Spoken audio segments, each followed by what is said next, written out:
అందరికీ షలోమ్.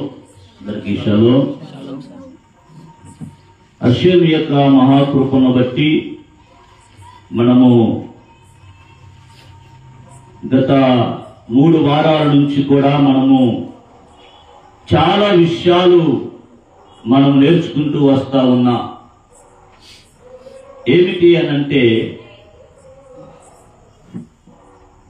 ప్రపంచ మానవులపై విశ్వానికి రాజు ఎలాంటి ప్రణాళిక కలిగి ఉన్నాడు అనేటువంటి విషయాలని బైబిల్లో నుంచి చాలా క్షుణ్ణంగా వివరించుకుంటా వచ్చాం.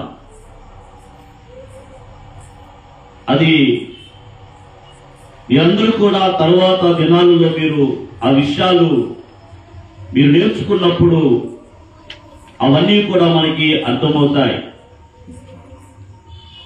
కాబట్టి క్షుణ్ణంగా గతంలో మనం ఏం మాట్లాడాము అనే విషయాలను బట్టి మనం ఆలోచిస్తే,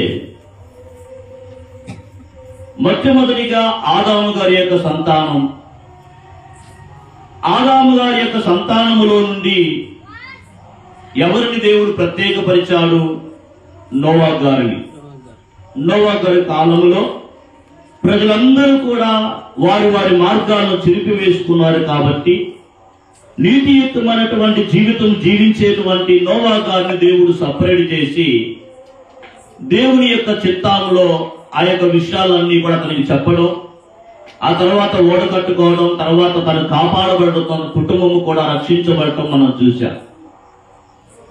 ఆ తర్వాత కాలంలో మనం గమనిస్తూ వెళ్తూ ఉంటే అబ్రహాం గారి యొక్క జీవితానికి మనం వచ్చినప్పుడు ఆశ్చర్యకరంగా అబ్రహాం గారిని అప్పుడున్నటువంటి ప్రపంచములో నుంచి బయటికి తీసుకొని వస్తా ఉన్నాడు. ఎంత ఆశ్చర్యకరమైన విషయం ఏమిటంటే, అదే చెప్తూ వచ్చాను, ప్రపంచ మానవులందరూ దేవుని యొక్క పిల్లలే. అయితే దేవుని కొరకు నిలబడేటువంటి ఒక వ్యక్తి ఈ ప్రపంచంలో ఉండాలి అనేటువంటిది. ఎందుకు అనంటే, తర్వాత కాలంలో మనం చూస్తా ఉన్న ప్రపంచ మానవులు ఎవరికి తోచిన విధానంలో వారికి వెళ్ళి, ఇదిగో ఇదే దేవుడు, ఇదే దేవుడు అనుకుంటూ దేవుని యొక్క ఉన్నతమైన ప్రణాళికలో నుంచి తప్పిపోయి మానవ ఊహల్లో నుంచి, ఉద్దేశాల్లో నుంచి వారి వారి విశ్వాసాలను డెవలప్ చేసుకుంటా వచ్చారు అబ్రహాం గారి యొక్క కాలము. ఆ కాలంలోనే అయితే అబ్రహాం గారు ఆశ్చర్యకరంగా తన చుట్టూ ఉన్న ప్రపంచాన్ని గమనించుకుంటూ వస్తూ, తాను ఏ ప్రపంచములో ఉన్నాడో, తన చుట్టూ ఎలాంటి వాతావరణం ఉందో, ఇదంతా సృష్టికర్త యొక్క ప్రణాళిక కాదు అటువంటి విషయాన్ని గుర్తించి అతడు ఒక్కడే తాను సృష్టికర్త యొక్క ప్రణాళిక వైపు నడవటమో ప్రారంభించాడు తన బాల్య జన్మ నుండే. అప్పటి నుంచి అబ్రహాం గారి యొక్క 75 సంవత్సరాలు వచ్చినప్పుడు ఆశ్చర్యకరంగా అబ్రహాం గారిని దేవుడు పిలిచి కానాను దేశానికి తీసుకొని రావడం, ఆ తర్వాత ఇస్సాకును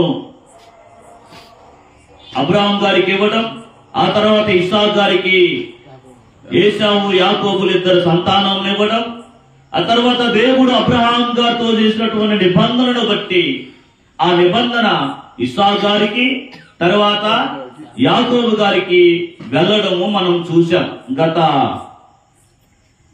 వారాలలో.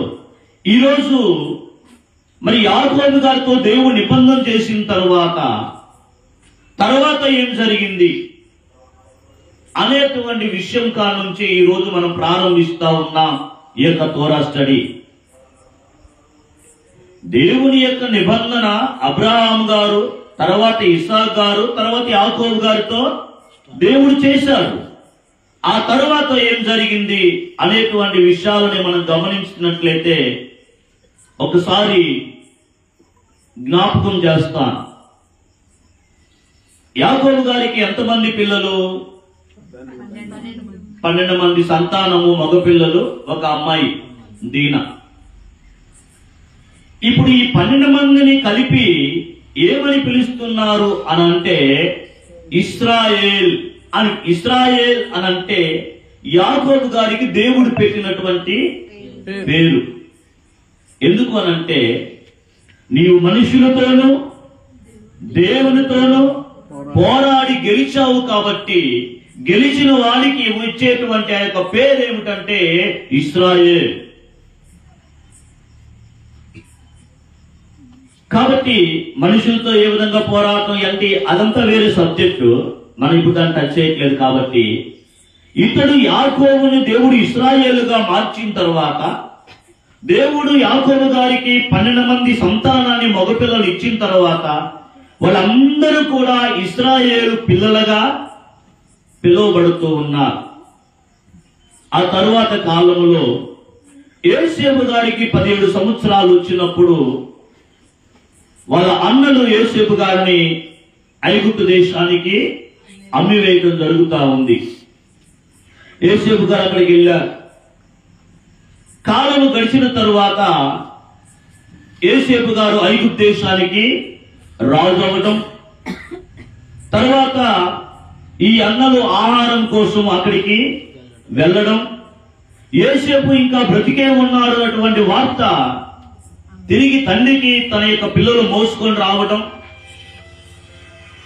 అద్భుతంగా యాకోబు గారు సంతోషించి ఇక లేడు అని అనుకున్నటువంటి తన కుమారుడు బ్రతికే ఉన్నాడు అన్నటువంటి వార్తను విని ఆయన ఆశ్చర్యానికి గురై సంతోషానికి లోనై ఇదిగో నిన్ను తీసుకొని రమ్మన్నాడు ఆ దేశానికి అని చెప్పినప్పుడు ఆయన ఎంతగానో సంతోషించాడు. ఇప్పుడు యాకోబు గారు ఐగుప్తుకి ప్రయాణము చేయడానికి రెడీ అవుతున్నాడు. బాగా గమనించండి. అక్కడి నుంచి మనం ఈ యొక్క విషయాలను మనము చూస్తాం. చూడండి, ఆదికాండము 46వ అధ్యాయము.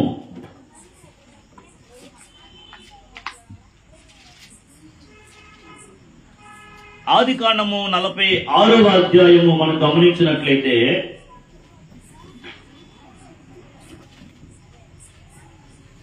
3-4 వచనాలు.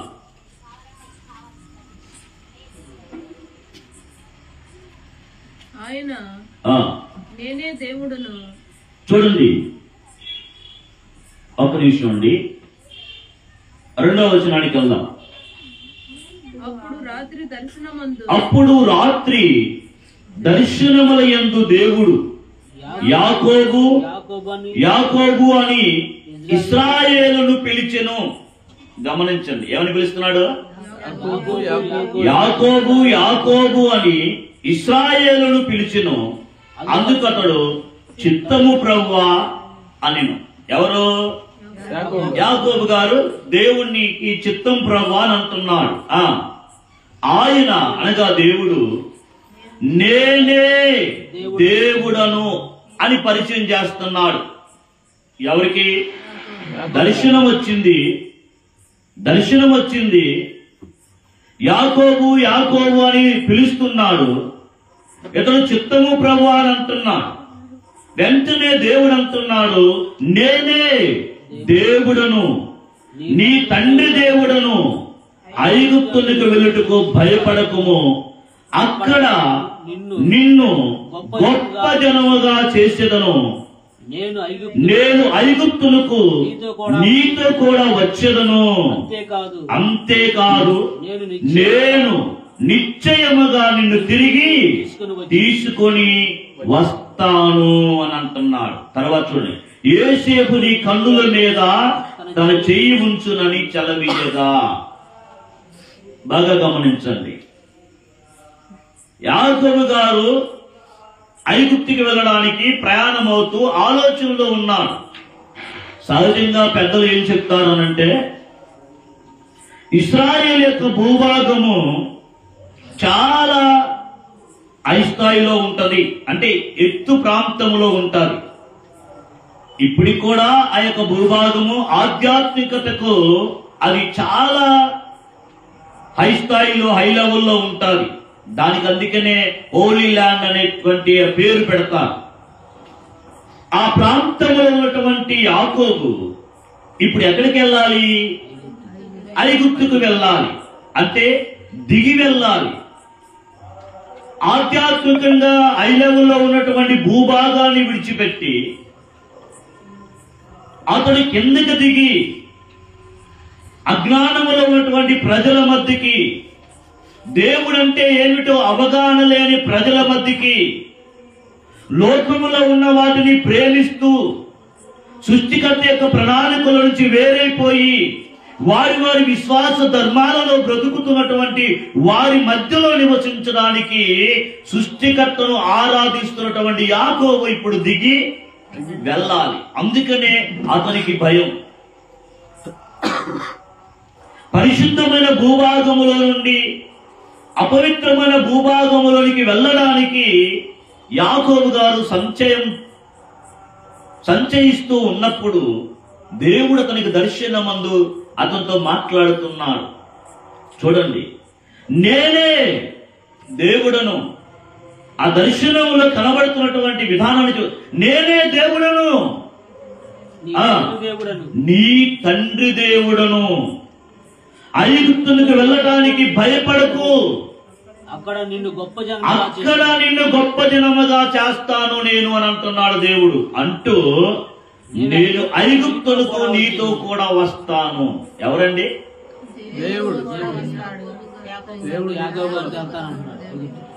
సర్వోన్నతుడైనటువంటి దేవుడు యాకోబు గారు, ఒక మానవుడు యాకోబు కదా. ఒక మానవుడి గురించి ఆయన ఏమాట్లాడుతున్నాడు? యాకోబు గారే పరిశుద్ధ భూభాగంలో నుంచి కిందకి వెళ్ళడానికి ఆయన ఆలోచిస్తూ, అయ్యో ఏంటి ఇప్పుడు పరిస్థితి, ఇక్కడున్న వాతావరణం వేరు, అక్కడికి వెళ్ళినటువంటి వాతావరణం వేరు, ఇప్పుడు నేను ఈ ప్రాంతమును విడిచి ఆ ప్రాంతానికి వెళితే ఏం జరుగుతా ఉంది అనేటువంటి ఆలోచనలో యాకోబు గారు ఉంటే దేవుడు అంటున్నాడు, నేను నీతో కూడా ఐగుప్తుకు వస్తాను అని అంటున్నాను. చూడండి, మన పితరులైనటువంటి వారికి దేవుడు ఎంత సమీపముగా ఉండి ఎంత ధైర్యాన్ని వాళ్ళకి ఇస్తా ఉన్నాడు. ఎవరికైనా అలాంటి స్వరం వినబడిందా మనకి? నేను నీతో కూడా వస్తాను. ఎక్కడికి? ఐగుప్తుకి వస్తాను, నువ్వు భయపడబాకు అని యాకోబు గారికి దేవుడు మాట్లాడటం జరిగింది. ఆ తరువాత యాకోబు గారు తర్వాత ఏమన్నాడు? 3వ వచనం చివరిలో 4వ వచనంలో, అంతేకాదు నేను అంటే దేవుడు, నేను నిశ్చయముగా నిన్ను తిరిగి తీసుకొని వస్తాను అని అంటున్నా. ఇప్పుడు వీళ్ళందరూ కూడా ఐగుప్తు దేశానికి వెళ్ళడానికి గల కారణం ఏమిటనంటే ఈ ప్రాంతంలో కరువు ఉంది అనేటువంటిది ఒకటి. అబ్రహాం గారికి దేవుడు ముందే చెప్పడం జరిగింది, నీ సంతానము తన కానిది దేశమందు పరదేశమందు వారు బానిసలుగా ఉంటారు అని చెప్పడం జరిగింది. అబ్రహాం గారు ఒప్పుకున్నారు ఆ నిబంధనకి. ఇప్పుడు యాకోబు గారి యొక్క జీవితంలో అది ప్రారంభమవుతుంది ఐగుప్తు దేశానికి వెళ్ళడానికి. గత వారం నేర్చుకున్న ఇస్సాకు గారితో దేవుడు మాట్లాడినప్పుడు నీవు ఐగుప్తుకు వెళ్ళొద్దు అని అన్నాడు. ఇక్కడ దేవుడు యాకోబు గారితో ఏమంటున్నాడు? నేను నీతో పాటు కూడా ఐగుప్తుకి వస్తాను అని అంటున్నాడు. ఎందుకు ఇస్సాకు గారితో నువ్వు వెళ్ళొద్దు అని అంటున్నాడు? ఎందుకు యాకోబు గారితో నేను కూడా నీతో వస్తాను అని అంటున్నాడు? ఈ విషయాలన్నీ చాలా సీక్రెట్ సంబంధించినటువంటి విషయాలు, రహస్యాలు, చాలా సబ్జెక్ట్ అనేది అక్కడ ఉంటుంది. మనకు కావలసినటువంటి విషయాల నుంచి మనం ముందుకు వెళ్దాం. కాబట్టి ఆ తర్వాత యాకోబు గారు దేవుని చేత బలపరచబడి ధైర్యం ఉంది, నా తండ్రి అయినటువంటి దేవుడే నాతో మాట్లాడాడు అని ఆయన ధైర్యముతో ఆ ప్రాంతాన్ని విడిచి, కానాన్ని విడిచి ఇప్పుడు ఐగుప్తుకి ప్రయాణమై వెళ్తూ ఉన్నాడు.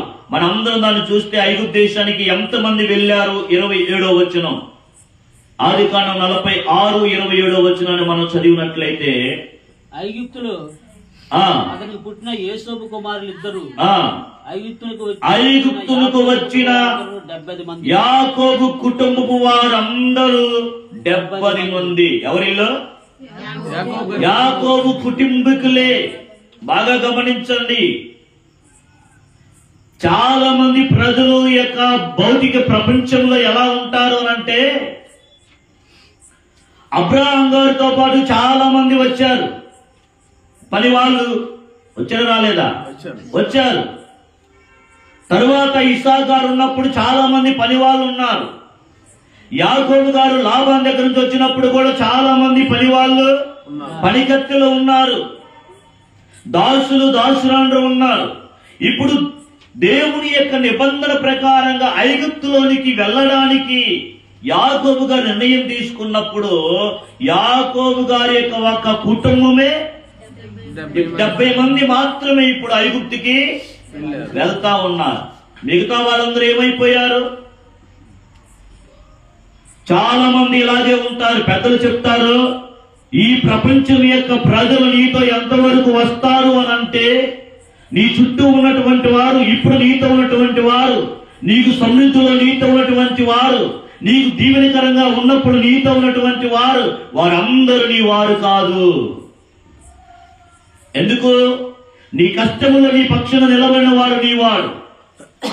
నీవు శ్రమలో, ఇరుకులో, ఇబ్బందులో ఉన్నప్పుడు నిన్ను కనిపెట్టుకొని నీతో ఉన్నవాడు నీవాడు. ఎప్పుడైతే యాకోబు గారు దేవుడు అంచెలంచెలుగా దీవిస్తూ వస్తూ ఉన్నాడో, తనకు పనివాళ్ళు పెరిగారు, పనిగత్తలు పెరిగారు, దాసులు, దాసురాండ్రు ఎంతో మంది అక్కడ ఉన్నారు. ఎప్పుడైతే యాకోబు గారు దేవుని యొక్క నిబంధన ప్రకారంగా ఐగుప్తు దేశానికి వెళ్ళడానికి నిర్ణయించుకొని ప్రయాణం చేస్తున్నారో, యాకోబు గారి యొక్క కుటుంబము తప్ప మరి ఎవ్వరు కూడా ఐగుప్తు దేశానికి వారు వెళ్ళలేదు. ఎందుకు దేవుడు అందరితో నిబంధన చేయలేదు అని అంటే, దేవునితో నడిచేటువంటి వాడు సుఖంలో కాదు, సంతోషములో కాదు, ఎలాంటి శ్రమ వారి జీవితంలో వచ్చినా దేవుణ్ణి అత్తుకొని ఉన్నటువంటి వారు దేవునికి కావాలి. అది దేవుడు ప్రపంచ ప్రజల్లో దేవుడు చూసేటువంటిది. ఆ విషయాలు అబ్రహాం గారు, తర్వాత ఇస్సాకు గారు, తర్వాత యాకోబు గారు తన యొక్క కుటుంబములో ఈ విషయాల్లో మనము చూస్తా ఉన్నాం. కాబట్టి 70 మంది మాత్రమే ఐగుప్తు దేశానికి వెళ్ళినట్లుగా మనము చూస్తా ఉన్నాం. ఆ తరువాత కాలములో 48వ అధ్యాయానికి మనం వచ్చినప్పుడు దేవుడు ఏం చెప్పాడు? నిశ్చయముగా నేను మిమ్మల్ని అక్కడి నుంచి తీసుకొని వస్తాను. నేను నీతో వస్తున్నాను, నిన్ను మరలా నిన్ను తీసుకొని వస్తాను. ఇదంతా ఎవరితో మాట్లాడుతున్నాడు? యాకోబు గారితోనే మాట్లాడుతున్నాడు. ఎప్పుడైతే అబ్రహాము గారు ఈ ప్రపంచంలోని సపరేట్ అయ్యారో, ప్రపంచ మానవులందరూ వారి వారి సిద్ధాంతాల్లో వెళ్ళిపోయారు. అబ్రహాము గారు దేవుని యొక్క మాటలను, దేవుని యొక్క ఆజ్ఞలను, దేవుని యొక్క కట్టడలను ఆయన వింటూ నడుచుకుంటూ వస్తా ఉన్నాడు.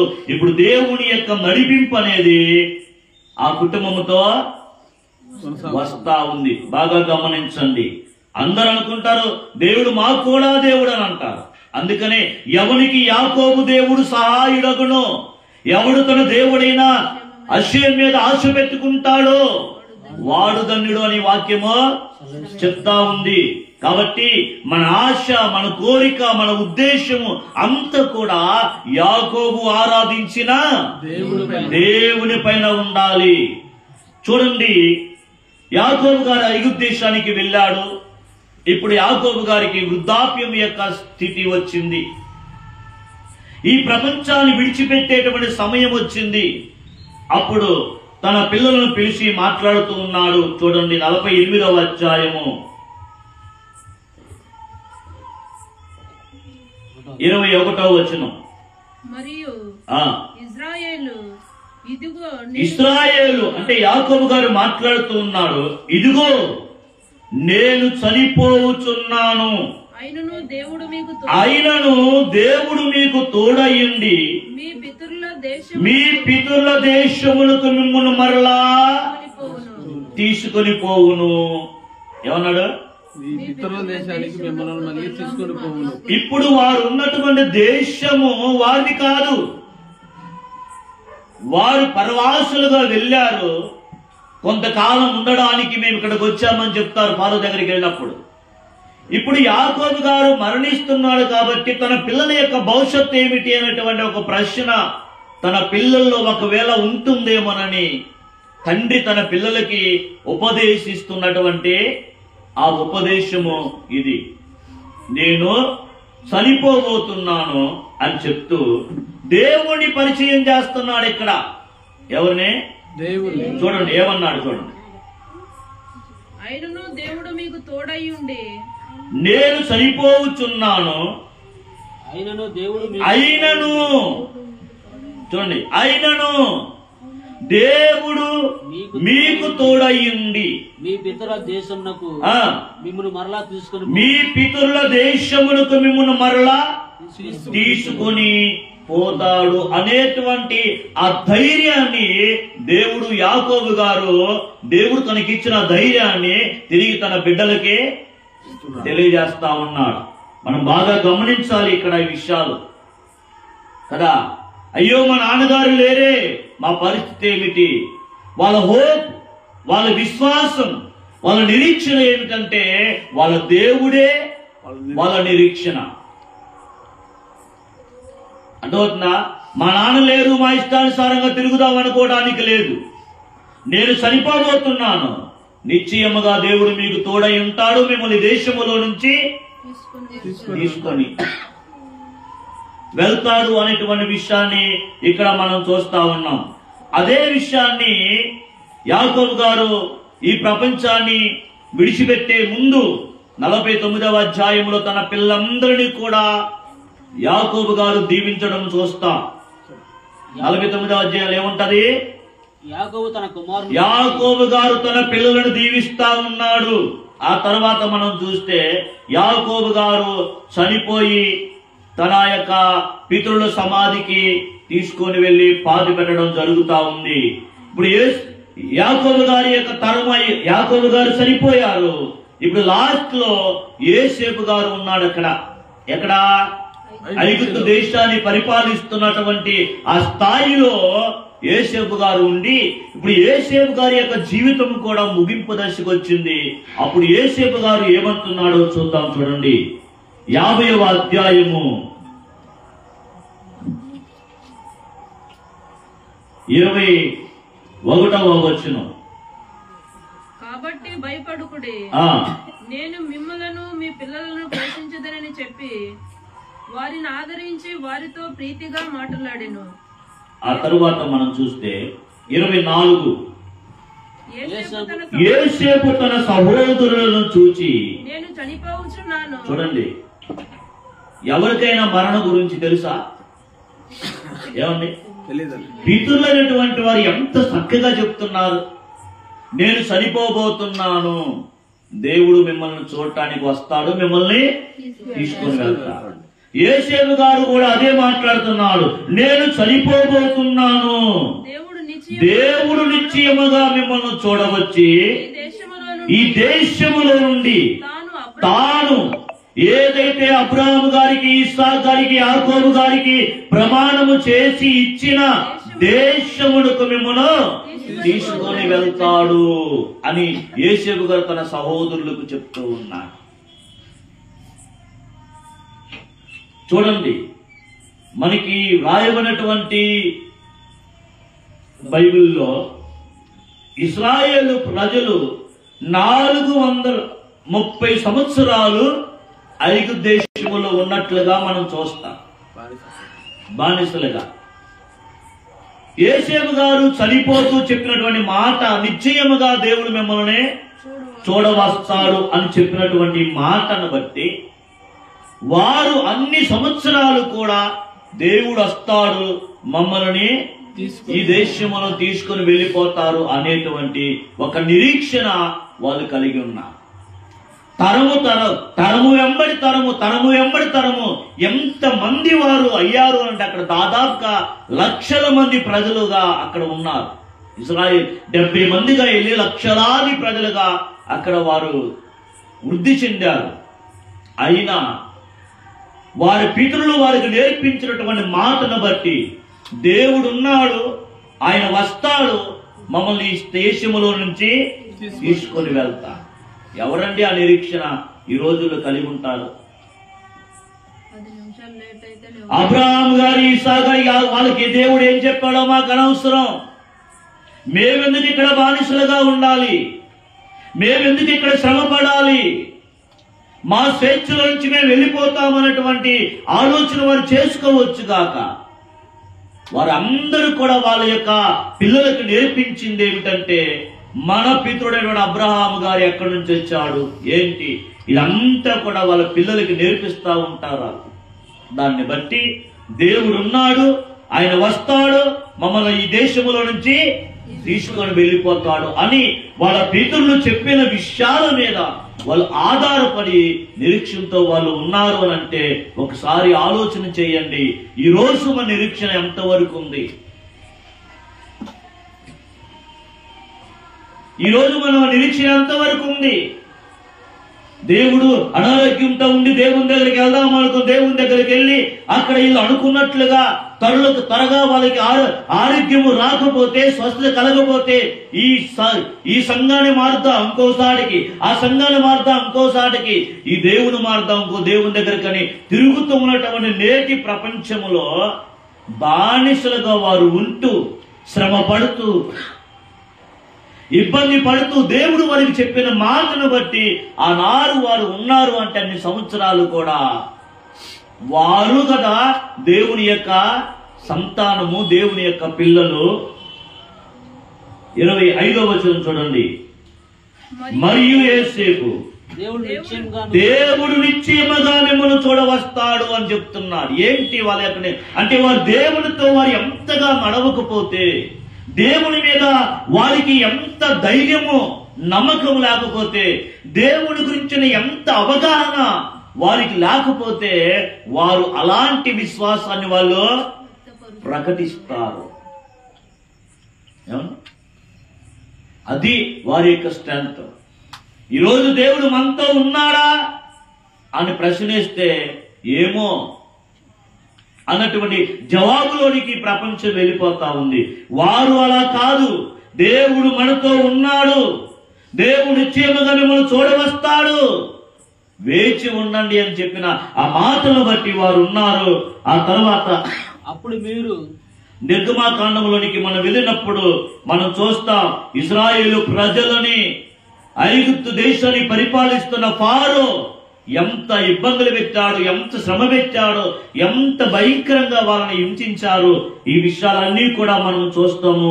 ఆ తర్వాత కాలాన్ని మనం గమనించినప్పుడు అద్భుతమైన రీతిలో 2వ అధ్యాయము 23, 24, 25 వచనాలు మనం చదువుదాం. అలాగున అనేక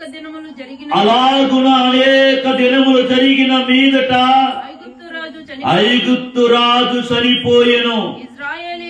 ఇశ్రాయేలీయులు తాము చేయుచున్న వెట్టి పనులను బట్టి నిట్టూర్పులు విడుచుచు మొరపెట్టుచుండగా తమ వెట్టి పనులను బట్టి వారు పెట్టిన మొర్ర దేవుని యొద్దకు చేరింది. ఎక్కడికి? ఎవరు పెట్టిన మొర్ర? ఇశ్రాయేలీయులు పెట్టినటువంటి మొర్ర దేవుని యొద్దకు చేరింది. దేవుని యొద్దకు ఆ మొర్ర చేరితే దేవుడు అక్కడ ఉంటాడా? ఆలోచన చేయండి. అప్పుడు ఏం జరిగింది చూడండి. వెంటనే కాగా దేవుడు వారి మూలుగును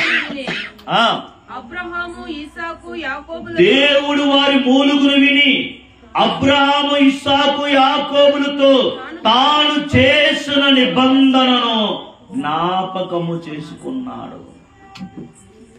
ఏమైంది? అబ్రహాము ఇస్సాకు యాకోబులతో చేసిన నిబంధన. ఎక్కడికి వెళ్ళిపోయాడు దేవుడు?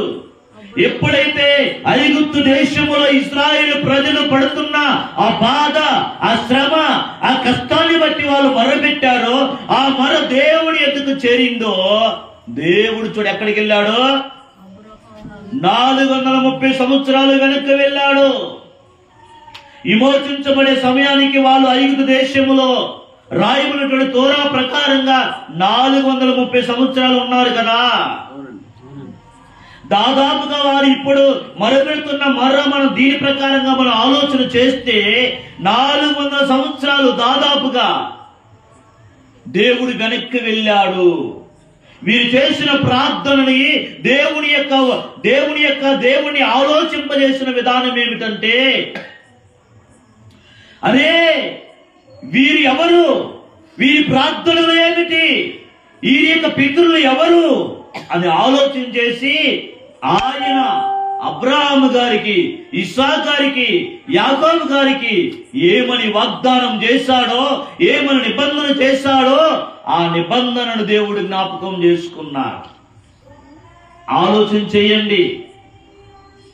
దేవుని మీద ఆధారపడుతూ ఎంత శ్రమైనా, ఎంత కష్టమైనా, ఎంత బాధ అయినా, ఎంత వేదనైనా నిశ్చయముగా దేవుని ద్వారానే నాకు మేలు జరగాలి అన్న ఆలోచనకి ఎప్పుడైతే వస్తావో నిన్ను దేవుడు చూడకుండా ఆయన వెళ్ళిపోడు. అందుకనే వారి పితరులు అంత నిశ్చయముగా దేవుడు మిమ్మల్ని చూడ వస్తాడు అన్నారని.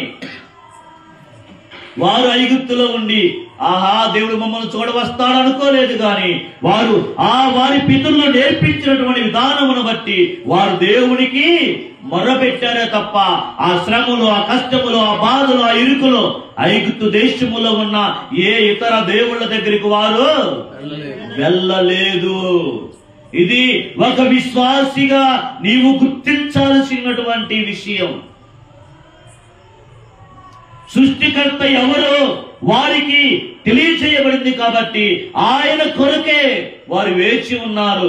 ఈ రోజు ప్రపంచ మానవుల యొక్క నిరీక్షణ ఏమిటి ప్రశ్న వేసుకుందాం మనం. జ్ఞాపకం చేసుకునేను 25. దేవుడు ఇశ్రాయేలీయులను చూచెను. చెప్పండి, దేవుడు ఇశ్రాయేలీయులను చూచెను, దేవుడు వారి యందు లక్ష్యం ఉంచెను. అది ఇక్కడ మనం చూస్తా ఉన్నాం. వాళ్ళని విమోచించడానికి, వాళ్ళ బాధలు వినడానికి శారీరకంగా ఉన్నటువంటి ఫారో రాజు వినేవాడు కాదు. ఇప్పుడు వారిని విమోచించడానికి అబ్రహాం గారు లేకపోయినా, ఇస్సాకు గారు లేకపోయినా, యాకోబు గారు లేకపోయినా, యోసేపు గారు లేకపోయినా వారితో మాట్లాడిన దేవుడు ఇప్పుడు వారిని దృష్టిస్తా ఉన్నాడు. టైం అయింది, చాలా కాలం అయిపోయింది, అయినా మారని దేవుడు కాబట్టి, మార్పు లేని వాడు కాబట్టి వారి విమోచనకి ఆయన ఇప్పుడు ఏం చెయ్యాలన్నటువంటి ఆలోచన కలిగి ఉన్నాడు. అది సృష్టికర్త యొక్క ప్రణాళిక. ఎప్పుడైతే దేవుడు వారి లక్ష్యం ఉంచాడో, వారి శ్రమను దేవుడు చూశారో, వారి బాధను దేవుడు చూశారో, నిశ్చయముగా ఈ ప్రజలను నేను బయటికి తీసుకొని రావాలి అన్న ఆ మాటకు, ఆ పాయింట్కు దేవుడు వచ్చి ఇప్పుడు మరొక నాయకుని దగ్గరికి దేవుడు వెళ్తా ఉన్నాడు.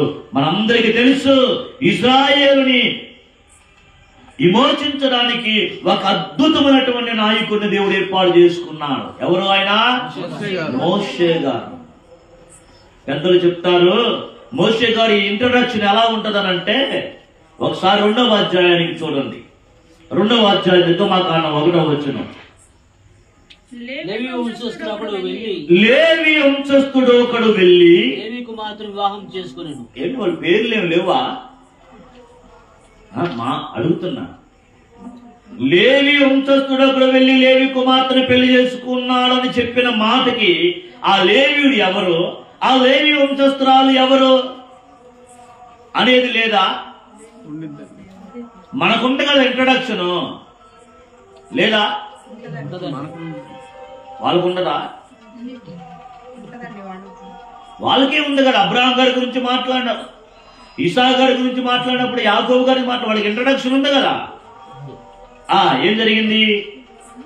లేవి వంశస్థుడు అప్పుడు వెళ్ళి లేవి కుమార్తెను వివాహం చేసుకున్నాడు. ఆ స్త్రీ గర్భవతి కుమారుని కని వాడు సుందరుడై ఉండడం చూసి 3 నెలలు వాడిని దాచిపెట్టింది అని చెప్తున్నారు. ఇదంతా మనం చదివితే ఆ వ్యక్తి ఎవరు? మోషే గారు. లేవి వంశస్థుడు వెళ్ళి లేవి కుమార్తెను పెళ్లి చేసుకుంటే మోషే గారు పుట్టాడా? మరి మోషే గారి కంటే ముందు ఆయనకి ఎవరు లేరా పిల్లలు, వాళ్ళ యొక్క అన్నలు గాని అక్కలు గాని అని అంటే, తరువాత కాలంలో వాళ్ళ తల్లిదండ్రుల పేర్లు మెన్షన్ చేసినప్పుడు తర్వాత అహరోను గారు ముందు, తర్వాత మిరియాము గారు, తర్వాత మూడవ వాడు మోషే గారు. మరి ఎందుకు ఇక్కడ తోరాలో లేవి వంశస్థుడు ఒకడు వెళ్ళి లేవి కుమార్తెను పెళ్లి చేసుకుంటే మోషే పుట్టాడని ఎందుకు చెప్తుంది? ఒకటి, వాళ్ళ తల్లిదండ్రుల యొక్క పేర్లు ఎందుకు మెన్షన్ చేయలేదు? రెండోది ప్రశ్న, నీకు నేను ప్రశ్న వేస్తున్నాను, దాని గురించి మీరు ఆలోచించండి. ఎందుకు పేర్లు రాయలేదు అనంటే పెద్దలు దీన్ని తీసుకొని వస్తారు. ఒక గొప్ప నాయకుడు, ఒక గొప్ప విమోచకుడు కొన్ని లక్షల మంది ప్రజలని ఒక దేశములో నుండి ఒక దేశాన్ని బయటికి తీసుకొచ్చిన నాయకుడు ఆయన. ఎవరు? మోషే గారు. అలాంటి గొప్ప విమోచకుడు సాధారణమైన తల్లిదండ్రుల ద్వారా వచ్చాడని చెప్పడానికి వాళ్ళ అమ్మా నాన్న పేర్లు మెన్షన్ చేయకుండానే ఆ యొక్క విషయాలు తీసుకొని వచ్చారు అని చెప్తున్నారు పెద్దలు. ఎవరు ఈయన ఫలానాయన ఈరోజు ఒక్కొక్కరి యొక్క హిస్టరీ, దేవుళ్ళుగా పిలువబడుతున్నటువంటి వారి యొక్క స్టోరీలు మనం చూస్తే దాన్ని నిరూపించడానికి ఎన్ని ఆధారాలు తీసుకొని వస్తా ఉన్నారు. ఇశ్రాయేలు యొక్క విమోచకుడు, ఆయన గురించి మాట్లాడటానికి వాళ్ళ తల్లిదండ్రుల యొక్క పేర్లు కూడా అక్కడ మెన్షన్ చేయలేదంటే అతడు ఒక సాధారణమైనటువంటి పిల్లవాడుగా పుట్టాడు, అతడు ఒక గొప్ప నాయకుడు అయ్యాడు. ఇశ్రాయేలు యొక్క విమోచనకి అతను కారణమయ్యాడు. వాళ్ళు ఏం చెప్తారంటే ఇశ్రాయేలు ప్రజలు ఇప్పుడు కూడా తోరా సత్యము, మోషే కూడా సత్యము అని చెప్తారు. తోరా ఎంత సత్యమో మా రబ్బేను మోషే గారు కూడా అంతే సత్యము అని అంట. దానికోసము ఆ పేర్లు అక్కడ మెన్షన్ చేయలేదు అని చెప్పేసి చెప్తా. మరి ఎందుకయ్యా అన్న అక్క ఉండగా మోషే గారి యొక్క పేరు ఎందుకు చెప్పలేదు అని అంటే దాన్ని మీరు ఆలోచన చేయండి. అలాంటి మోషే గారిని దేవుడు ఏర్పాటు చేయటం, నువ్వు రా ఏమంటాడు చూడండి అక్కడ 3వ అధ్యాయము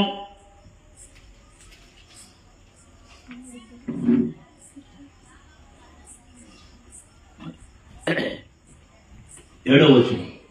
మరియు హషేము ఇట్లా నేను ఐగుప్తులో నా ప్రజల బాధను హషేము మాట్లాడుతున్నా, నేను ఐగుప్తులోనున్న నా ప్రజల బాధను నిశ్చయముగా చూచితిని, పనులలో తమ్మును కష్టపెట్టి వారిని బట్టి వారు పెట్టిన మరను వింటిని, వారి దుఃఖములు నాకు తెలిసే ఉన్నవి అని అంటున్నాడు. చూడండి, మోషే గారితో మాట్లాడుతూ ఆయన యొక్క ప్రజలు ఏ స్థితిలో ఉన్నారో, ఏ పరిస్థితిలో ఉన్నారో వాళ్ళకి నాయకుడికి వివరిస్తా ఉన్నారు. ఇక్కడ మొరబెట్టింది ఎవరు? ప్రజలు. నిట్టూర్పులు విడిచింది ఎవరు? మరి దేవుడు ఏ ప్రజలైతే దేవునికి ప్రార్థన చేస్తున్నారో వారి దగ్గరికి వెళ్ళి నేనే ఇశ్రాయేలు దేవుడు అని అనకుండా నాయకుడి దగ్గరికి ఎందుకు వెళ్తున్నాడు?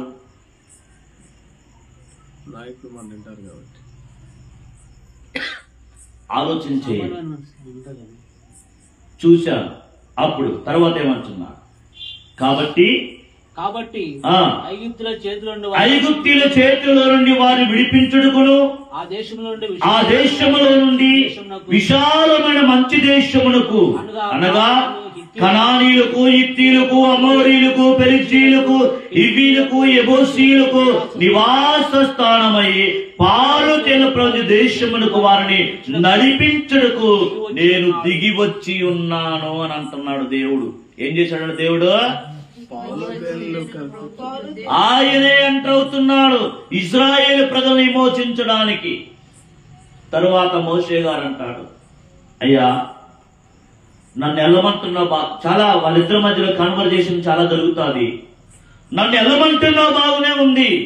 వాళ్ళు ఆయన పేరేమిటి అని అడుగుతారు. ఏంటి ఆయన పేరేమిటి? నువ్వు వచ్చావు, ఇశ్రాయేలు దేవుడు మాట్లాడుతున్నాడని అంటున్నావు, మిమ్మల్ని విమోచిస్తాడని అంటున్నావు. వాళ్ళు అడుగుతారు ఆయన పేరేమిటి అని అడుగుతారు. చెప్తాం దీనికి. ఎందుకు వాళ్ళు మోషే గారి యొక్క ప్రశ్న వాళ్ళు ఎందుకు అడుగుతారు అంటే, ఇశ్రాయేలు ప్రజల మధ్యలో వారి విమోచన వచ్చే సమయానికి వాళ్ళకి దేవుడే వారితో మాట్లాడుతున్నాడన్న దానికి వాళ్ళకు ఒక ఆనవాలు ఉంది. అందుకనే వాళ్ళు అడుగుతారు, ఆ పేరు అడుగుతారు అని అంట. అప్పుడు దేవుడు ఏమంటాడు 14వ వచనములో, అందుకు దేవుడు నేను ఉన్నవాడను అనువాడనై అందుకు దేవుడు నేను ఉన్నవాడను. ఏంటది? నేను ఉన్నవాడను అనువాడనై ఉన్నానని మోషేతో చెప్తున్నాడు. అదేంటి? నీ పేరేమిటి అని అడిగితే నా పేరు ఫలానా అని చెప్పాలి. అంతేనా? దేవుడేమన్నాడు? నేను ఉన్నవాడను అని అంటున్నా. నేను ఇక్కడికి వచ్చేటప్పుడు తోరా చదువుదామని తీశాను. అసలు ఏంటి చాలా రోజులు ఇది నేను ఉన్నవాడను అనువాడని చెప్పేసే మాట నేను విన్నాను. కానీ నేను ఉన్నవాడను అనంటే ఎందుకు అలాగన్నాడు ఆయన అంటే, అప్పుడు నాకు లైట్ కొట్టింది. యాకోబు గారితో దేవుడు ఏమన్నాడు? నేను నీతో పాటు కూడా ఐగుప్తుకు వస్తాను కదా, యాకోబు గారితో చెప్పారు. ఇప్పుడు ఈ దేవుడు ఎక్కడున్నాడు? దేవుడు ఎవరితో ఉన్నాడు? దేవుడు ఏ ప్రజలతో ఉన్నాడు? ఎవరి మధ్యలో ఉన్నాడు ఆయన అంటే, ఇశ్రాయేలు ప్రజల మధ్యలో. ఆయన మధ్యలో అంటే వాళ్ళ అబ్జర్వేషన్ లో, దేవుని అబ్జర్వేషన్ లో ఇశ్రాయేలు ప్రజలు ఉన్నాడు. అందుకనే ఆయన పేరేమిటి అని అడిగితే నేను ఉన్నవాడను, మాట ఇచ్చి వెళ్ళిపోయేవాడిని కాదు, వస్తానని చెప్పి తిరిగి రాకుండా వెళ్ళిపోయేవాడిని కాదు, నేను ఉన్నవాడను అన్న మాటని తీసుకుని వస్తూ అని అంటున్నాడు. తర్వాత 15వ వచనంలో, మరియు దేవుడు మోషేతో ఎట్లా మీ పితరుల దేవుడైనటువంటి అషేమ్ అనగా అబ్రహాము దేవుడు, ఇస్సాకు దేవుడు, యాకోబు దేవుడునైనా అషేము మీ యొద్దకు నన్ను పంపినని నీవు ఇశ్రాయేలుతో చెప్పయ్యా. నిరంతరము నా నామము ఇదే, తరతరములకు ఇది నా జ్ఞాపకార్థక నామము అన్నాడు. ఏమన్నాడు? ఇశ్రాయేలు ప్రజల దగ్గరికి నువ్వు వెళ్ళి చెప్పు ఈ పేరు. అక్కడ పేరు చెప్పాడు. నేను అషేమ్ అని చెప్పాను, ఎందుకంటే పేరు మనం మెన్షన్ చేయకూడదు కాబట్టి అషేమ్ అని చెప్తున్నాను. ఎందుకనంట 15వ వచనంలో ఏమన్నా, దేవుడు మోషేతో ఇట్లా నేను మీ పితరుల దేవుడైన అషేమ్ అనుంది. అక్కడ హీబ్రూలో మనకి 4 అక్షరాలు ఉంటాయి. ఆయన పేరు చెప్పడానికి 4 అక్షరాలు ఉంటాయి. దేవునికి చాలా పేర్లు ఉన్నాయి. ఆ యొక్క గుణలక్షణాలను బట్టి ఆయనకి పేర్లు అనేది ఇవ్వబడి, ఉదాహరణకి మనందరం దయగలవాడు అని అంటాం. అంటే ఏంటి? అది గుణలక్షణమా పేరా? ఆ యొక్క గుణలక్షణాన్ని బట్టి దేవునికి పేర్లు ఇవ్వబడ్డాయి. ఇక్కడ ఆయన ఒక పేరును ప్రకటిస్తున్నాడు. 4 అక్షరాల పేర్లు, హీబ్రూలో 4 అక్షరాల పేరును ప్రకటిస్తున్నాడు. అది ఆ నామాన్ని ప్రకటించిన తరువాత అంటాడు, నిరంతరము నా నామం ఇదే. ఎప్పుడు? అంటే ఎప్పటికీ కూడా ఇదే నా నామము అని చెప్తూ ఇది నా జ్ఞాపకార్థక నామము అని అన్నాడు. నిరంతరము అని అంటే ఎల్లప్పుడూ కూడా దేవుని యొక్క నామము అదే. మనకి హీబ్రూలో మనకి బైబిల్ రాయబడింది, బాగా గమనించండి. హీబ్రూ టెక్స్ట్ మనకి ఒరిజినల్ గా హీబ్రూ, ప్రారంభములో హీబ్రూ యొక్క అక్షరాలను మనం చదవటానికి మనకి అచ్చులు ఉన్నట్లుగా హీబ్రూ యొక్క అక్షరాలకి కింద అచ్చులు లేవు. ఓన్లీ ఇప్పుడు ఉదాహరణకి అమ్మ అని ఉందనుకో మన తెలుగులో, అమ్మ అనే పదాన్ని మనం చదవటానికి లాస్ట్ లో ఏముంది, మా వస్తుంది కాబట్టి అమ్మ అని చదువుతున్నాం. అమ్మా అని ఉందనుకో, అది ఏమిటో మనకి తెలియదు. అట్లాగా హీబ్రూలో రాయబడినటువంటి యొక్క తోరా స్క్రాల్స్ ఉన్నప్పుడు ఈ అచ్చులు ఏ అల్లులు గాని ఏమీ లేవు. అన్ని కూడా ఆలెఫ్, బెత్, గీమే, దాలెత్ అనేటువంటి 22 అక్షరాలతో ఆ యొక్క పదాలు వ్రాయబడి ఉన్నాయి. దాన్ని ఎలా చదవాలో, ఎలా గుణించాలో, ఏమిటో అదంతా కూడా బయట ప్రపంచానికి ఎవరికి తెలియదు. అది కేవలము యూదియ యొక్క పండితుల ద్వారా వారే చదువుతారు ఆ యొక్క విషయాలు, అచ్చులు లేకపోతే. ఎందుకంటే వారికి తరతరాలుగా వస్తున్నటువంటి విషయాలు కాబట్టి వాళ్ళు నేర్చుకుంటారు, నేర్పిస్తారు. కాబట్టి వాళ్ళు అవి లేకపోయినా ఈ పదాన్ని ఎలా పలకాలి, ఈ పదాన్ని ఎలా పలకాలి అని వాళ్ళు నేర్చుకుంటారు కాబట్టి వాళ్ళు చదువుతారు. కానీ మరి ఎవ్వరికి ఆ విషయాలు తెలియదు. బాగా గమనించండి. కాబట్టి హీబ్రూలో రాయబడినటువంటి ఈ 4 అక్షరాలు అది ఎలా పలకాలి అనేది ఆలయం ఉన్నప్పుడు ఒక్క ప్రధాన యాజకుడే సంవత్సరానికి ఒక్కసారి పలుకుతాడు ఆ 4 అక్షరాల పేరు. తర్వాత చాలా పేర్లు, ఎలోకీం అన్నటువంటి పదాలు ఉన్నాయి. మనం అనుకున్నట్లుగా అమ్మోనాయ్ అనేటువంటి పేరు ఉంది. ఈ పేరు చెప్తారు. ఈ పేర్లు కూడా ఎక్కడ పడితే అక్కడ పలకకూడదు కాబట్టి అశ్రయం అని చెప్పేసి చెప్తారు. ఎందుకంటే మనకి తర్వాత వస్తాం, మనకి ఆజ్ఞలు ఇచ్చేటప్పుడు నీ దేవుడైనటువంటి అశ్రయం నామమును వ్యర్థముగా ఉచ్చరించకూడదు, దేవుడు తన నామముని వ్యర్థంగా ఉచ్చరించి వాడిని నిర్దోషిగా ఆయన పరిగణించాడు, దోషిగా పరిగణిస్తాడు అని చెప్పడం జరిగింది. దాన్ని బట్టి దేవుని యొక్క నామాన్ని ఎలా ఉచ్చరించాలో అందరికీ తెలియదు. అందరూ ఆ రీతిలో ఆ స్థాయిలో పలకరు కాబట్టి దాన్ని రహస్యంగా యూదుల యొక్క పండితులు దాన్ని ఉంచారు. కాబట్టి ఆ నామాన్ని ప్రకటిస్తూ అని అంటున్నాడు, ఇదియే నిరంతరము కూడా నా నామము అని అన్నాడు. ఏది 4 అక్షరాల హీబ్రూలో ఉన్నటువంటి 4 అక్షరాల యొక్క నామము, అది నిరంతరము దేవుని యొక్క నామము, అది నిరంతరము జ్ఞాపకార్థం అనేటువంటి నామం. 6వ అధ్యాయాన్ని మనం చదివితే 2-3 వచనాలు మనం చదువుదాం. మరియు దేవుడు మోషేతో ఇట్లా నేను నేనే అషేమును అనగా అక్కడ 4 అక్షరాలు పేరు. హీబ్రూ టెక్స్ట్ ఎందుకు 4 అక్షరాలు అంటే మనకి ఇంగ్లీష్ లో లార్డ్ అంటున్నారు, ప్రభు అని అంటున్నారు, పేరు రాశారు. ఎప్పుడు ప్రభు అంటున్నాడు, ఎప్పుడు ఎలోకీం అని అంటున్నాడు, ఈ విషయాలని తెలుగులోకి వచ్చేసరికి మనకు కనిపించవు. అర్థమవుతుందా? కాబట్టి హీబ్రూ టెక్స్ట్ లో ఏ అక్షరాన్ని ఎప్పుడు ఎలా వాడారు అనేటువంటి దాన్ని తీసుకొని కనుక మనము నేర్చుకోగలిగితే దానికి సరైనటువంటి ఉచ్చారణ అనేది యూదియా పండితుల ద్వారా మనము నేర్చుకోవచ్చు. అందుకనే నేనే అషేమును, నేను సర్వశక్తి గల దేవుడను అన్న పేరున అబ్రహాము, ఇస్సాకు, యాకోబులకు ప్రత్యక్షమైతిని కానీ అషేము అను నా నామమును నేను వారికి తెలియబడలేదు అని అన్నాడు. అర్థమైంది అప్పుడు క్లారిటీగా? అంతకు ముందున్నటువంటి ప్రజలతో ఆయన తన నామాన్ని ఏ విధంగా ప్రకటించుకున్నాడు? ఆదికాండం 17వ అధ్యాయం 1వ వచనంలో ఉంటుంది, 2వ వచనాల్లో నేను సర్వశక్తి గల దేవుడను అని అంటాడు. అట్లాగా ఆయన తన శక్తి, తన సామర్థ్యాలు ఏమిటో ఆ విధంగా తన ప్రజలకి, తన పితరులైన వారికి ఆయన ప్రకటించుకున్నాడు. వాళ్ళకి ఆ విధంగా వెల్లడి చేసుకున్నాడు.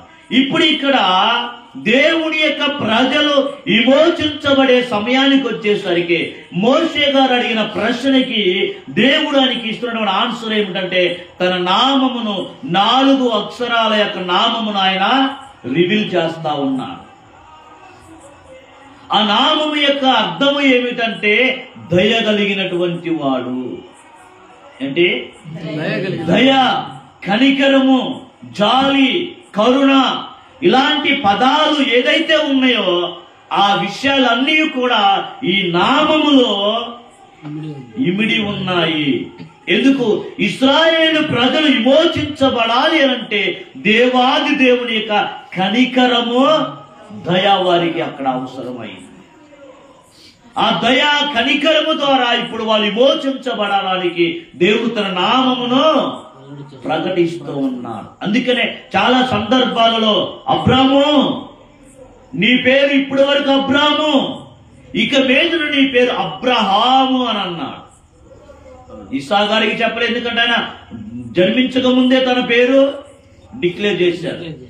యాకోబు గారికి ఇశ్రాయేలు అని పేరు పెట్టారు. ఆయా సందర్భాలను బట్టి నీ స్థాయి భౌతిక ప్రపంచములో పెరిగే కొలది నిన్ను పిలిచే విధానము, దేవుని ఎదుట మనకి ఇచ్చేటువంటి దేవుడు పితరులకు ఇచ్చినటువంటి ఆ యొక్క ఆధిక్యత అది చాలా మెట్టుకి ఉంటాడు. ఆ స్థాయిని బట్టి ఆయన రివీల్ అవుతూ ఉంటాడు. ఏ సందర్భంలో ఎవరికి ఎలా రివీల్ చేసుకోవాలో ఆయన రివీల్ చేసుకుంటున్నాడు. ఇక్కడ కావలసింది ఇశ్రాయేలు ప్రజలకి దేవుని యొక్క కనికరము, దయ, జాలి. ఆ నామముని ఇక్కడ ప్రకటిస్తూ ఇదే నా నామము, నిరంతరము కూడా ఇదే నా నామము అని చెప్పడం జరిగింది. ఇలాంటి ఒక ఉన్నతమైన నామమును దేవుడు రివీల్ చేస్తాడు. అందుకనే నాటి నుంచి నేటి వరకు కూడా ఇశ్రాయేలు ప్రజలు వారి ఉచ్చరించేటువంటి ఆ నామము ఏమిటంటే ఈ నామమే తప్ప వేరొక నామము వారు ఉచ్చరించారు. ఎందుకంటే దేవుడు వారికి చెప్పారు కాబట్టి. 147వ కీర్తన మనం చదివితే చివరి 19వ వచనం అనుకుంటా, చూడండి. ఏ జనమునకైనలాగు చేసి ఉండలేదు. 19వ వచనం చదువమ్మా. ఆయన తన వాక్యము యాకోబునకు తెలియజేసెను. ఆయన తన వాక్యము యాకోబునకు తెలియజేసెను. తన కట్టడలను తన న్యాయ విధులను ఇశ్రాయేలుకు తెలియజేసెను. ఏమన్నాడు? ఆయన తన వాక్యము యాకోబునకు తెలియజేశాడు. జాగ్రత్త గమనించండి. మాకు చెప్పాడు అనొద్దు. తర్వాత ఎవరికి తెలియజేశాడు? ఆయన తన వాక్యము యాకోబునకు తెలియజేసెను. తన కట్టడలను తన న్యాయ విధులను ఇశ్రాయేలుకు తెలియజేసెను. తర్వాత ఏ జనమునకును ఆయన ఇలాగు చేసి ఉండలేదు. ఆయన న్యాయ విధులేవు వారికి తెలియకే ఉన్నవి. అషేమును స్తుతించండి అని అన్నాడు. ఏ జనమునకు ఆయన న్యాయ విధులు తెలియవు. ఒకవేళ తెలుసుకోవాలని రాయబడినటువంటి బైబిల్ పట్టుకొని నాకు తెలుసు అని అనుకుంటే అది నీకు సరైన రీతిలో నీకు అది అర్థమవ్వదు. ఎందుకు? యూదియా పండితులు దాని గురించి ఏమని వివరిస్తున్నారో ఆ విషయాలు నీకు తెలియకుండా నీకు రాదు. ఎందుకంటే ఆయన తన వాక్యం యాకోబుకు తెలియజేశాడు కాబట్టి వారికి ఏమని చెప్పాడో ఆ విషయాలు ఎవరైనా ప్రపంచంలో తెలుసుకోవాలనుకుంటే వారి ద్వారానే తెలుసుకోవాలి. ఇప్పుడు ఈ విషయాలన్నీ ఆయన పితరులు చెప్పినట్లుగా చూడటానికి వచ్చాడు. మోషే గారిని దేవుడు ఏర్పాటు చేసుకున్నాడు. దేవుని యొక్క నామమును ఆయన చెప్పండి రివీల్ చేస్తాడు. ఇదే నా నామం, ఇక నిరంతరము కూడా నా నామం ఇదే. ఇది దానికి ఇశ్రాయేలు ప్రజలు డౌట్ పడాల్సిన పని లేదు. ఎందుకు? ఆ నామం ఏమిటో వారికి దేవుడు రివీల్ చేశారు కాబట్టి వారికి ఇక ఏ నామం గురించినటువంటి భయం గాని ఆందోళన గాని లేదు. ఇప్పుడు మనం ఎక్కడికి వెళ్తున్నామంటే మోషే గారు దేవుని యొక్క మాటను బట్టి వెళ్ళి ఐగుప్తులో 10 తెగుళ్లు రప్పించిన తర్వాత ఆశ్చర్యకరంగా అద్భుతకరంగా ఇశ్రాయేలు ప్రజలని ఐగుప్తులో నుంచి బయటకు తీసుకొని వచ్చాడు. ఒక్కరినా ఇద్దరునా? దేశాన్ని. ఇద్దరు పిల్లలతో మనం ప్రయాణం చేయాలంటే అబ్బో మన ప్రయాణం భలే ఉంటది కదా. పిల్లలతో రాలేకపోతున్నామండి. మనం ఒకసారి మీ ఇద్దరే బయలుదేరి ఊరికి వెళ్ళారనుకోండి, పిల్లలు ఏరి అడుగుతారు, పిల్లల్ని ఏడ తీసుకొస్తాం ఆ గోడకి కదా. మన పిల్లలు మనకే భారం అయిపోయి మన పిల్లలు మనమే వదిలేసి వచ్చి మనమే ప్రయాణం చేసినటువంటి మన స్థాయి ఎక్కడ?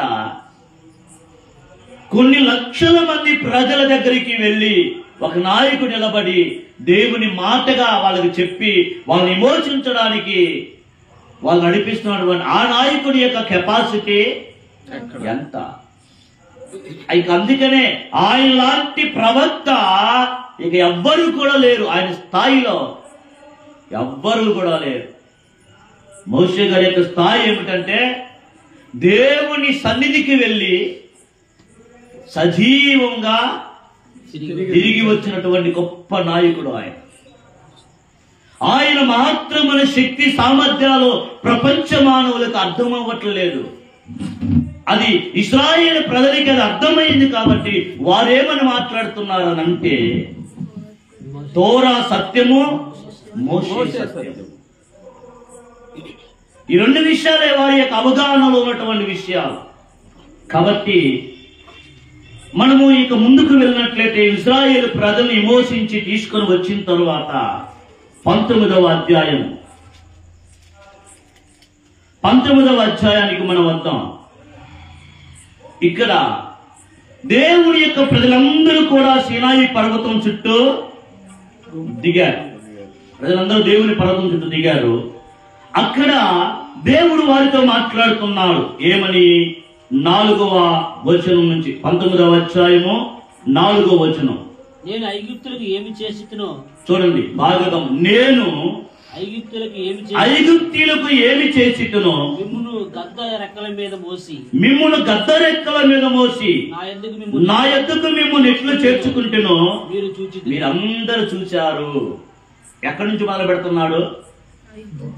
ఐగుప్తు దేశములో ఆ ప్రజలకి నేనేం చేశానో మిమ్మల్ని అందరూ నేను ఎలా మోసుకొని వచ్చానో మీరే చూశారు. సాక్ష్యం ఎవరు? అక్కడ ఉన్నవారా, అక్కడ లేనివారా? అందుకనే సాక్షి వారి ఎదుట ఉంచుతున్నాడు. కాగా మీరు నా మాట శ్రద్ధగా విని నా నిబంధనను అనుసరించి నడిచిన ఎడల మీరు సమస్త దేశ జనులలో నాకు స్వకీయ సంపాద్యముగా ఉంటారు. ఎవరిలో? చూడండి, మీరు నా మాట శ్రద్ధగా విని నా నిబంధనను అనుసరించి. ఏంటి నిబంధన? గత వారములో మనం చెప్పాం. అబ్రహాము గారికి పుట్టినటువంటి సంతానము అందరూ కూడా ఏం చేయాలి? సున్నతి పొందాలి. అదొకటి. ఇప్పుడు తీసుకొని వస్తాడు అవన్నీ కూడా. ఏంటి అనే నిబంధన ఏమిటి, ఏం చెప్పబోతున్నాడు, ఏం మాట్లాడబోతున్నాడు అనే విషయాలన్నీ కూడా. సమస్త భూమి నాదే కదా. అంతకుముందే సమస్త దేశ జనులలో. ఏ దేశ జనాలు? దేశాలు చాలా ఉన్నాయి. మీరు నా మాట వింటే ఎవరు? ఇశ్రాయేలు ప్రజలు. మీరు నా మాట వింటే సమస్త దేశ జనులలో మీరు నాకు స్వకీయ సంపాద్యముగా ఉంటారు. సమస్త భూమియు నాదే కదా. మీరు నాకు యాజక రూపమైన రాజ్యముగాను పరిశుద్ధమైన జనముగాను ఉందురని చెప్పుము. మీకు ఇశ్రాయేలుతో పలకవలసిన మాటలు ఇవేనని చెప్తూ ఈ విషయాలన్నీ కూడా వారితో మాట్లాడుతూ మోషే గారు, దేవుడు మోషే గారితో మాట్లాడుతున్నాడు. మోషే గారి కిందకు వచ్చి ప్రజలతో మాట్లాడుతున్నారు. ప్రజలందరూ కూడా ఏమని చెప్తున్నారు? మేమందరం కూడా మీరు చెప్పినంత 9వ వచనం చదవండి ఒకసారి. అందుకు ప్రజలందరూ హర్షం చెప్పినదంతయు చేసేదమని అందుకు ప్రజలందరూ ఏమంటున్నారు? హషేము చెప్పినట్లు మేము చేస్తాం. ఇదే వారి యొక్క, దేవుడు చెప్పింది మేము చేస్తాము. ఆయన ఏం చెప్తున్నాడు, ఏ నిబంధన చేస్తాడు, అసలు ఏ ఆజ్ఞలు చెబుతాడు, ఎలా ఉన్నాయి, ఇవన్నీ వాళ్ళ ఆలోచించాల. ఏం చెప్పాలనుకున్న ముందు ఎవరైనా మన ఇన్ఫర్మేషన్ ఏదన్నా మనం మాట్లాడాలంటే ఏం చెప్తాము? ఏంటో చెప్పండి, నేను చెప్తాను. నువ్వు చెప్పకుండా నేను నీకు ఎలా ప్రామిస్ చేస్తాను? నేను చేస్తాను నీకు ఎలా చెప్తాను? నువ్వు ఒకవేళ ఏది అడుగుతున్నావో అది నాకు తెలియకపోతే, నాకు అవగాహన రాకపోతే, నా స్థాయికి అది అందకపోతే నేను నిబంధన చేసి నేను నీతో చేయలేను కదా అని అంటాం మనం. అందుకనే దేవుడు ఇశ్రాయేలు ప్రజలంటే ఆయనకు అంత ప్రేమ అని చెప్తారు. ఎందుకు? వారు నువ్వేం చెప్తావో చెప్పండి ముందు, ఆ తర్వాత మేము నిర్ణయం తీసుకుంటామని చెప్పలేదు. మీరు హషేము చెప్పిందంతా మేము చేస్తాము అని అన్నారు. ఇంకంతే, ఏకముగా అందరూ ఉత్తరం ఇచ్చారు. ఆ తరువాత మనం చూస్తే దేవుడు మోషే గారితో మాట్లాడుతూ ఆ సినాయి పర్వతం దగ్గర ఈ విషయాలన్నీ కూడా చెప్తూ ఉంటారు. ఆ తరువాత మనం వచ్చే 20వ అధ్యాయానికి వచ్చినప్పుడు దేవుని యొక్క ప్రజలతో ఆయన చివరి విషయాలు, ఆయన ఏమై ఉన్నాడు, ఆయన ఏం చెప్పాలనుకుంటున్నాడు ఈ ప్రపంచానికి, ఈ విషయాలని ప్రపంచానికి కాదు ఇశ్రాయేలు యొక్క ప్రజలకి ఏం చెప్పాలనుకుంటున్నాడు అనే విషయాలన్నీ కూడా నిర్గమకాండం 20వ అధ్యాయంలో మనకు కనిపిస్తుంది. ఆ తర్వాత మనం 1వ వచనాన్ని మనం చదువుదాం. దేవుడు ఈ ఆజ్ఞలన్నీ వివరించి చెప్పెను. దేవుడు ఈ ఆజ్ఞలన్నీ వివరించి చెప్పెను. నీ దేవుడైన హషేమును నేనే. నీ దేవుడైనటువంటి హషేమును నేనే. నేనే దాసుల గృహమైన ఐగుప్తు దేశం నుండి నిన్ను నేనే దాసుల గృహమైన ఐగుప్తు దేశములో నుండి నిన్ను వెలుపలికి రప్పించాను. నేను తప్ప వేరొక దేవుడు నీకు ఉండకూడదు. పైన ఆకాశం అందే కాని, క్రింద భూమి అందే కాని, భూమి కింద నీళ్ళ ఎందే కాని ఉండు దేని రూపమైనను విగ్రహమైనను నీవు చేసుకొనకూడదు. వారికి సాగిల పడకూడదు, వాటిని పూజింపకూడదు. ఏమన్నాడు? వాళ్ళకి హిస్టరీ చెప్తున్నా. నేను తప్ప వేరొక దేవుడు. ఒక్క నిమిషం. ఇక్కడ నేనే దాసుల గృహమైన ఐగుప్తు దేశములో నుండి మిమ్మల్ని వెలుపలికి తీసుకొని వచ్చాను. మనం ఎవరైనా దాసుల గృహంలో ఉన్నామా? మన పితరులు ఎవరైనా ఉన్నారా? లేదు. మరి ఇది ఎవరు చెప్తున్నారు? ఎవరితో మాట్లాడుతున్నాడు? ఏ ప్రజలైతే ఐగుప్తు దేశములో బానిసలుగా ఉన్నారో వారితో దేవుడు మాట్లాడుతూ ఉన్నాడు కదా. ఎవరు దేవుడు విడిపించి బయటికి తీసుకొని వచ్చాడో వారితో మాట్లాడుతున్నారు. వారితో ఈ యొక్క విషయాలనే షేర్ చేస్తా ఉన్నా. చెప్తూ దాసుల గృహమైన ఐగుప్తు దేశములో నుండి నిన్ను వెలుపలికి రప్పించుటని నేను తప్ప వేరొక దేవుడు నీకు ఉండకూడదు. ఎవరికి? ఇశ్రాయేలు ప్రజల కోసం మాట్లాడుతున్నారు. ఆ విషయం తర్వాత పైన ఆకాశం ఉంది, కింద భూమి, అన్ని విషయాలు తీసుకొని వస్తూ ఆయన రూపము ఏది కూడా లేదు కాబట్టి దేని రూపము కూడా మీరు చేసుకోవద్దని చెప్పి చెప్పడం జరుగుతుంది. ఎందుకంటే సీనాయి పర్వతం దగ్గర దేవుడు వారికి ప్రత్యక్షమైనప్పుడు వారు ఏ రూపమును కూడా అక్కడ వారు చూడలేదు. ఎందుకు? ఏదైనా ఒక రూపం. అందుకనే కారు మేఘాల మధ్యలో, దట్టమైన మేఘాల అన్నిటిలో ఉండి దిగి వచ్చి ఆయన వారితో మాట్లాడటం జరిగింది. లేకపోతే అదుగదుగో చుక్క, అదుగదుగో ఎలుతురు, ఇట్లాగా ప్రజలు రకరకాల నాకు కనబడింది అని వేరే వేరే సిద్ధాంతాల్లోనికి వెళ్ళిపోతారని ఆయన మరుగై ఉన్నాడు. దేవుని యొక్క విషయాలన్నీ కూడా మోషే గారితో చెప్తున్నాడు. మోషే గారు తిరిగి ఇశ్రాయేలు ప్రజలకు చెప్పడం జరుగుతుంది. ఆ విషయాలన్నీ మనం చదివితే ఇక నుంచి వాళ్ళతో ఎవరితో ఏ విషయాలు మాట్లాడుతున్నారు అనంటే, ఏ ప్రజలైతే ఐగుప్తు దేశంలో బానిసలుగా ఉన్నారో, ఏ ప్రజలైతే దేవుడు విడిపించి తీసుకుని వచ్చారో వారితో దేవుడు ఈ విషయాలనే మాట్లాడుతూ ఉన్నాడు. కాబట్టి ఇక్కడ నుంచి మనకు స్టార్ట్ అవుతుంది. దేవుడు ఇశ్రాయేలు ప్రజలకి ఏం చెప్పాడో, వారేం చేయాలో, ఈ విషయాలన్నీ కూడా ఇక్కడ ఉన్నాయి. వారు ఆ విషయాలనే చేసుకుంటా వారు వెళ్తారు. ప్రపంచ మానవుల యొక్క పరిస్థితి ఏమిటని చెప్పాను? ఆదాము గారికి 6 ఆజ్ఞలు ఇచ్చారు, నోవా గారికి 7వ ఆజ్ఞ ఇచ్చారు. అప్పటి వరకు ఉన్నటువంటి జనరేషన్ నోవా గారి యొక్క జలప్రలయం తర్వాత అందరూ కూడా ఉన్నారు కాబట్టి అక్కడి వరకు అబ్రహాం గారు బయటికి రాకముందు ఉన్నటువంటి ప్రపంచం అంతా కూడా ఏం చేయాలి? నోవా గారి యొక్క 7 ఆజ్ఞల యొక్క విధానములో వారు నడుచుకోవాలి, వారు జీవించాలి.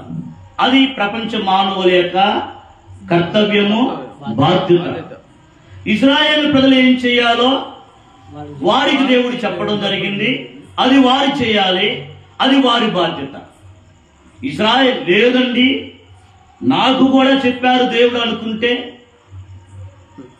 అది కాదు. ఎందుకు కాదు అనంటే, ఎవరైనా ఒకవేళ ఇశ్రాయేలు దేశం అనంటే చాలా మంది ఉంటారు కదా, ఒకవేళ ఎవరైనా ఒక విషయాన్ని చెప్పి నేను ముగిస్తాను. ఒకవేళ ఎవరైనా సరే మరి మేము కూడా మీ మధ్యలో ఉన్నాం కదా, అబ్రహాం గారి, ఇస్సాకు, యాకోబు గారి సంతానం మేము కాదు, మేము అన్యులము, మేము మీ మధ్యలో ఉన్నాము, మీరు పొందేటువంటి ఆనందంలో కానీ పండగల్లో కానీ మేము కూడా పాలు పొందుకుంటాము అని అంటే అప్పుడు వీరేం చేయాలి? ఎవరు? అన్ని జనాంగాలు ఏం చేయాలి? వారి మధ్యలో ఉన్నటువంటి ప్రజలు ఏం చేయాలి? ఎందుకు అనంటే చెప్పాను కదా, ఇవి వీరికే, ఇజ్రాయేల్ ప్రజలకే చెప్పడం జరిగింది కాబట్టి బయట విషయాలు ఎవరితో వాళ్ళు పంచుకోవడానికే లేదు.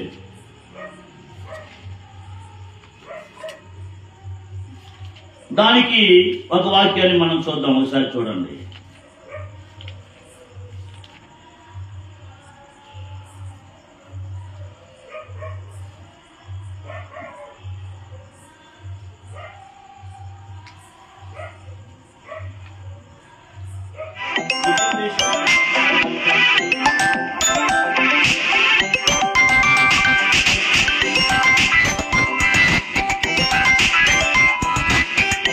ద్వితీయోపదేశకాండం 14:21.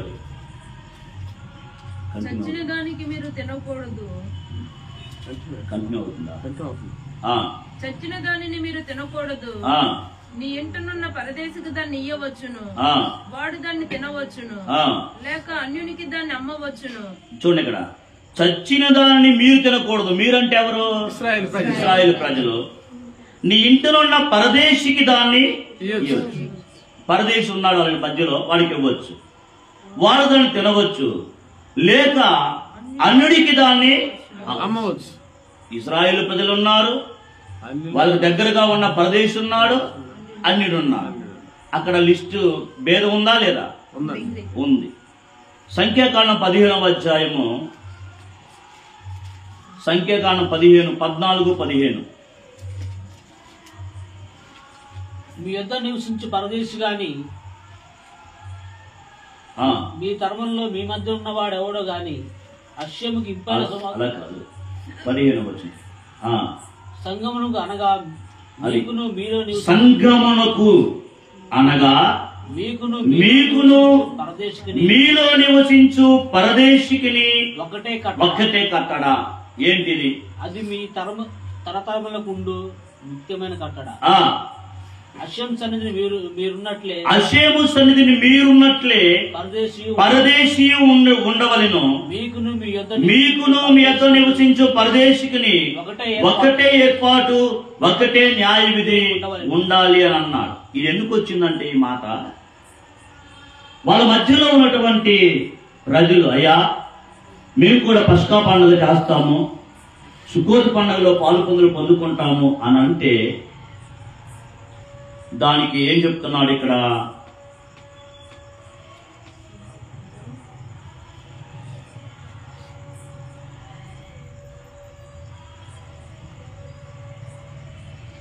ఒకసారి నిర్గమకాండం చూపిస్తాను, సున్నతి యొక్క విషయాలు. నిర్గమకాండం 12వ అధ్యాయము 14వ వచనం. కాబట్టి ఈ దినము మీకు జ్ఞాపకార్థమైనదగును. మీరు అశ్యముకు పండుగ దాన్ని ఆచరింపవలను, తరతరములకు నిత్యమైన కట్టడగా దాన్ని ఆచరింపవలను. 7 దినములు పులియని రొట్టెల రొట్టెలను తినవలెను. ఆ, మొదటి దినమున మీ ఇండ్లలో నుండి పొంగినది పారవేయవలెను. మొదటి దినము మొదలుకొని 7వ దినము వరకు 19వ వచనం చదువు. 7 దినములు మీ ఇంట్లో పొంగినది ఏది ఉండకూడదు. పులిచిందాన్ని తినవాడు అన్యుడే గాని దేశములో పుట్టినవాడే గాని ఇశ్రాయేలు ప్రజల నుండి కొట్టివేయబడతాడు అని చెప్తున్నాడు కదా. 43, 44 చదవండి. 12వ అధ్యాయం.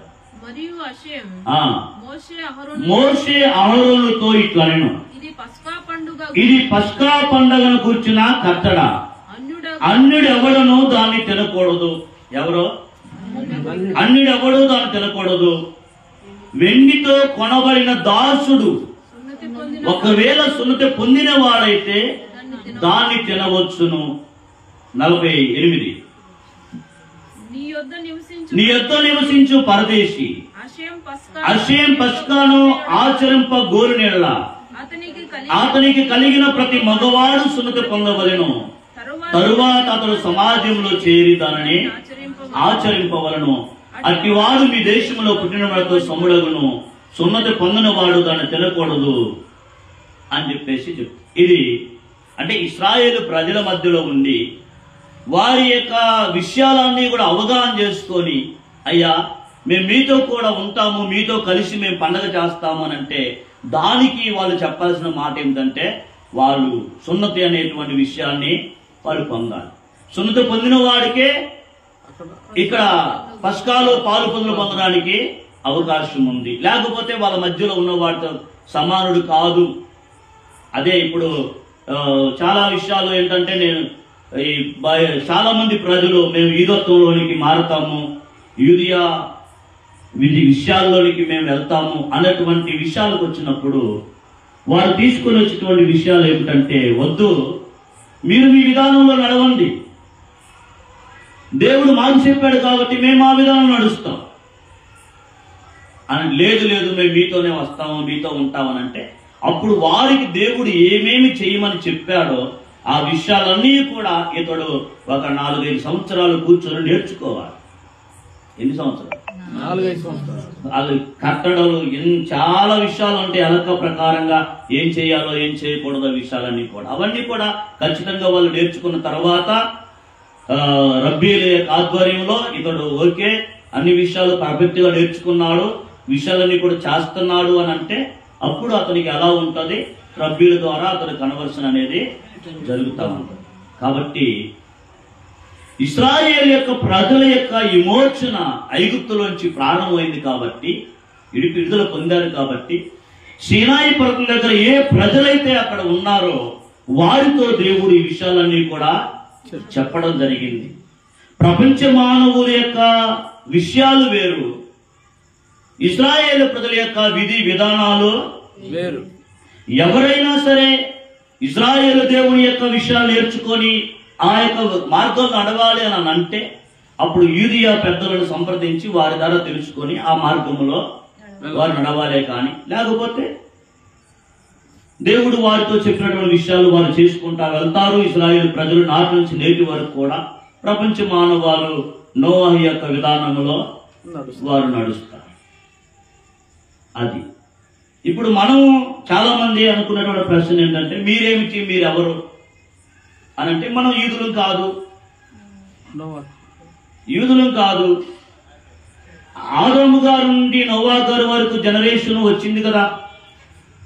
ఆ జనరేషన్ సంబంధించినటువంటి సంతానము బయట దేశంలో మనం ఉన్నాం కాబట్టి వారికి ఎవరికో ఎక్కడో మనం పుట్టిన సంతానం కాబట్టి ప్రారంభం నుంచి ఏ ఆజ్ఞలు అయితే వచ్చి ఉన్నాయో ఆ ఆజ్ఞల ప్రకారంగా మనం నడుచుకోవాలి, జీవించాలనేటువంటిది ప్రపంచ మానవులకి దేవుడు తెలియజేసినట్టు సత్యం కాబట్టి ఆ సత్యాన్ని అనుసరిస్తున్నటువంటి వారు మనం.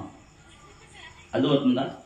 మీరు యూదులు కాదు. మనం యూదులు అంటే వారు చేయవలసిన చాలా విషయాలు ఉన్నాయి, అదంతా వేరే సబ్జెక్టు. ఆ తర్వాత మనం ఎప్పుడో చర్చించుకోవచ్చు మనకు అవసరం అయినప్పుడు. కాబట్టి ఇది ప్రపంచ మానవుల పట్ల దేవుని ప్రణాళిక, ఇశ్రాయేలు పట్ల